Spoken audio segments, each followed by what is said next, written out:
Hello tout le monde, j'espère que vous allez bien. Cette semaine, on voit les indices de protection des appareils, ce qu'on appelle les IP.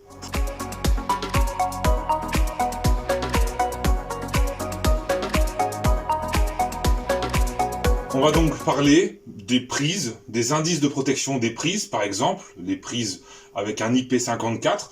D'ailleurs, on devrait dire IP54, mais bon.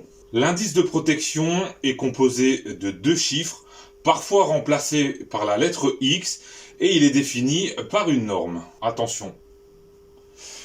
Une petite annonce à vous faire, donc je profite de cette courte vidéo pour vous annoncer que je crée une chaîne secondaire. Ce sera une chaîne qui sera composée notamment de courtes vidéos, 1 à 2 minutes, et qui traitera de l'actualité de l'électricité.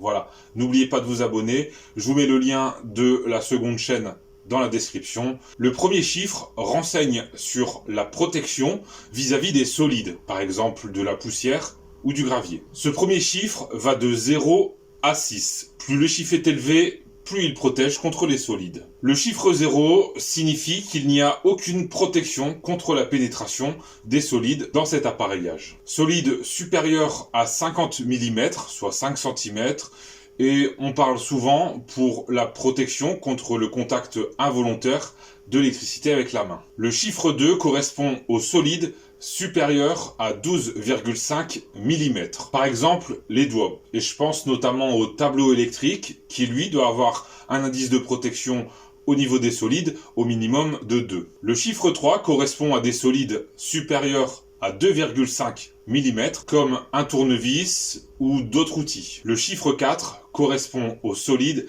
supérieurs à 1 mm, donc les outils vraiment très fins ou les fils. Le 5 protège de la poussière.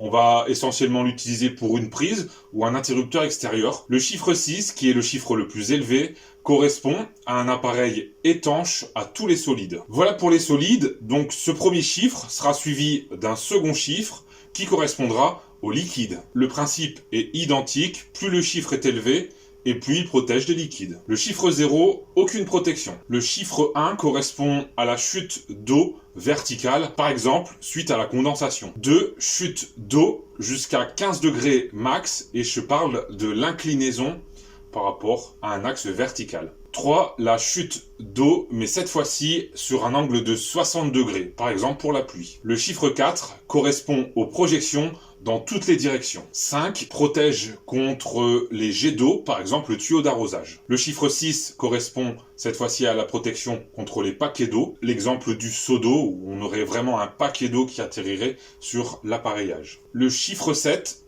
protège contre les effets de l'immersion de 15 cm à 1 mètre de profondeur et au maximum pendant 30 minutes. Et le dernier chiffre, le chiffre 8, lui également protège des effets de l'immersion, mais cette fois-ci sur une durée plus longue, une profondeur plus importante.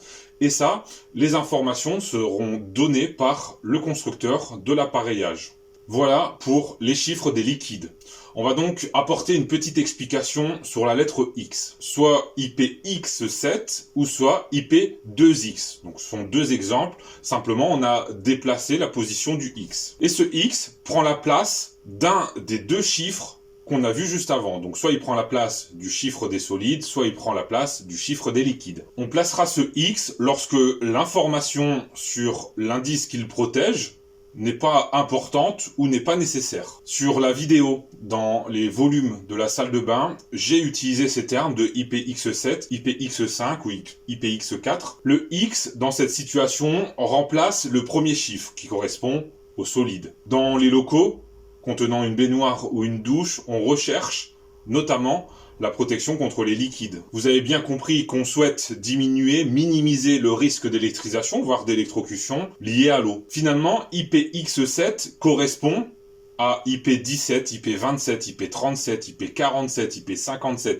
IP67. La seule information nécessaire, c'est ce 7. Et donc on peut remplacer tous ces chiffres par un X. Plutôt que de faire toute cette liste, eh bien on remplace le premier chiffre, qui ne nous concerne pas, par un X. Évidemment, il y a un lien entre les deux chiffres. Il serait assez difficile de fabriquer un appareil avec un IP17. Voilà pour cette vidéo, je vous souhaite une excellente semaine.